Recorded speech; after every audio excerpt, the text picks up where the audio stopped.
Hello everyone, कैसे हैं आप सब और क्या हाल समाचार हैं आपके। देखिए, सबका एक ही सवाल, 1 लाख कहाँ इन्वेस्ट करें, कैसे इन्वेस्ट करें, किस स्टॉक में इन्वेस्ट करें, सब बताएं। तो एक ऐसी बिग लर्निंग वीडियो जो नए हैं या पुराने एक्सपर्ट हैं, सबको इस वीडियो से सीखने को मिलेगा। चैलेंज है। तो मैं मुकुल अग्रवाल आपका आप ही के यूट्यूब चैनल में स्वागत करता हूं। जो भी नए लोग हो चैनल को सब्सक्राइब करें, बेल आइकॉन हिट करें, नोटिफिकेशन ऑन कर ले, जिससे वीडियो जब अपलोड होती है, लाइव होती है, तो आपके पास नोटिफिकेशन आएगा और आप ऐसे लर्निंग और अर्निंग वाली वीडियो को कभी मिस नहीं कर पाएंगे।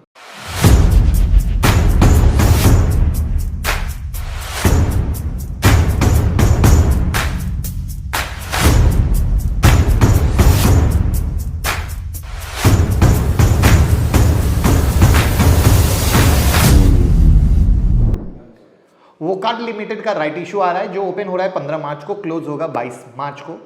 ये फार्मा की कंपनी है जिसे वॉक फार्मा के नाम से भी आप जानते हैं। Right issue will be issued at a price of 2 to 5 rupees per fully paid up share for its rupees 748 crore right issues.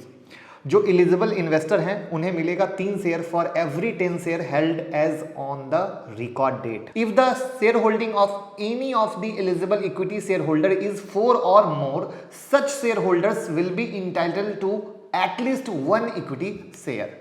अब चलते हैं हमारे टॉपिक पर। देखिए, 1 लाख इन्वेस्ट करने से पहले कुछ सवाल आपको खुद से पूछना होगा, क्योंकि बिना उन सवाल के जवाब लिए आप इन्वेस्ट ही नहीं कर पाएंगे, या अगर करते हैं तो फंस जाएंगे और फिर कहेंगे भैया स्टॉक मार्केट ने डुबा दिया। बट ऐसा नहीं है। तो पहला सवाल, क्या आपके ऊपर कोई हाई इंटरेस्ट का लोन है? अगर आंसर है यस, तो भैया फिर इन्वेस्ट ना करें, पहले लोन खत्म करें, फिर पैसा कमाएं तब आए।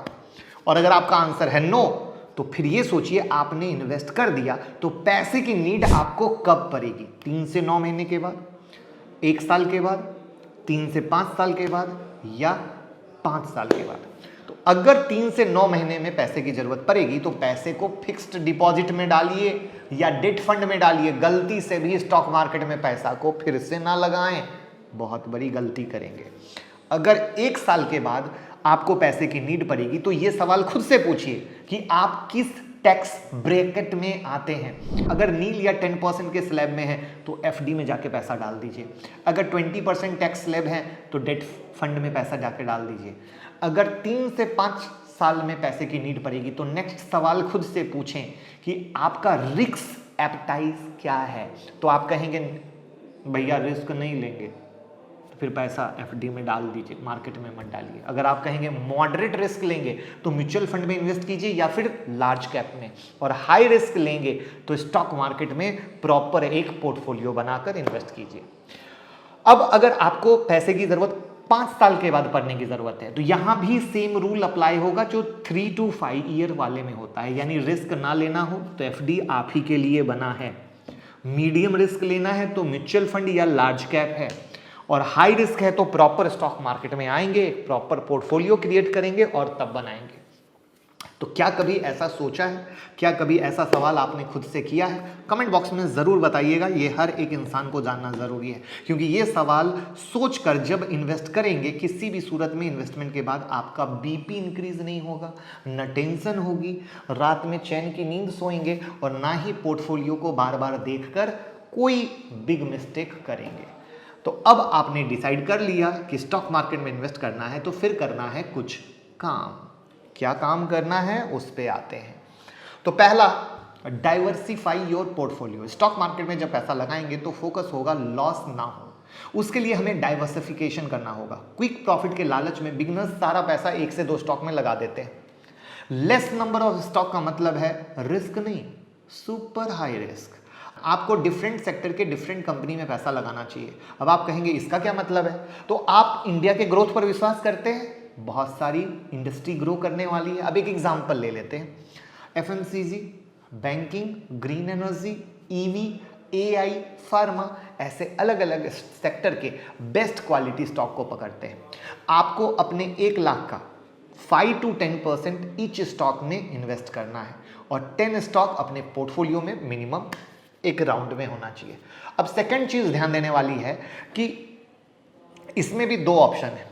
अगर आपके पास फर्स्ट पॉइंट पे कि invest only in big brand company जिनका मार्केट कैप 20,000 करोड़ से ऊपर का है, क्योंकि गोल ये है कि कैपिटल लॉस नहीं करना है।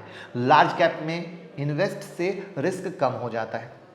दूसरा ये है कि या तो फिर इन्वेस्ट ऐसी कंपनी में करें जिनका ROCE 30% से ज़्यादा हो। जी हाँ, 30% से।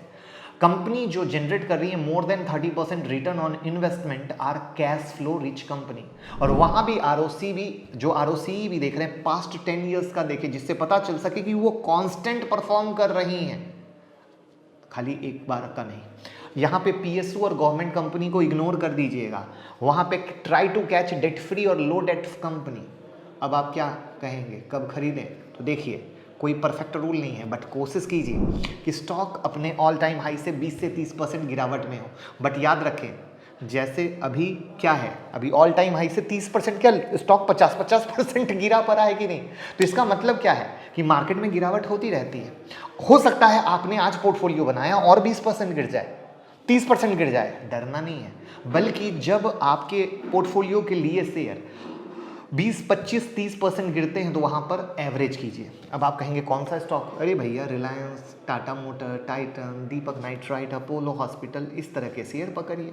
तो आई होप आपको सारे जवाब मिल गए होंगे। कोई और सवाल रह गया है तो कमेंट बॉक्स सिर्फ आपके लिए खुला हुआ है, सवाल पूछिए और ऐसा सोचिए तभी इन्वेस्ट कीजिए। तो कैसी लगी वीडियो? प्यार आया हो तो लाइक कमेंट शेयर कीजिए और घर घर पहुंचाइए, जिससे हर लोग समझ सके कि 1 लाख रुपए से पहले शुरुआत कैसे होती है। Thank you so much.